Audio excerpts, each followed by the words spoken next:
Hi, I'm Julie Gorman, the author of What I Wish My Mother Had Told Me About Men, and now the co-author of What I Wish My Mother Had Told Me About Marriage.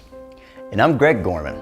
Julie and I wrote this book because we're crazy in love with one another, and we truly do have an awesome marriage. But it wasn't always that way. When Greg and I first married, we literally fought every single day. Don't get me wrong, we loved one another passionately, but we fought just as passionately. I remember one night I was done. I lost it. I think I called her about every name in the book. In the same breath, I shouted, "Julie, I love you, but I can't live like this anymore." And then I ripped out of the driveway. I was so tired of his name calling, his temper. There's another part of me that just hoped he'd come back.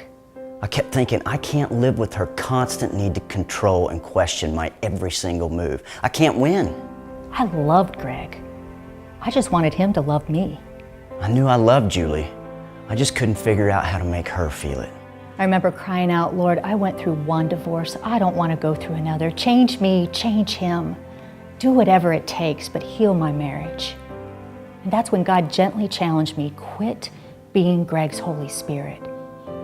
Listen, it wasn't easy, but from that night on, I committed to loving Greg as God had loved me. That night was a turning point. I wasn't sure what happened, but I did notice a big change in Julie. She really seemed to be trying.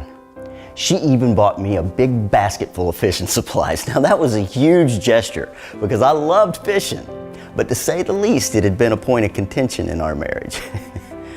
But you know, the more that Julie sacrificed for my happiness, the more I wanted to make her happy. If you read my first book, you already know the long journey I took toward personal healing. In this book, you're going to get a better glimpse of how God healed my marriage.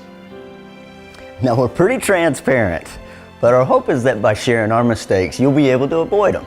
And that by sharing our victories, you'll discover the secrets to make your marriage thrive too.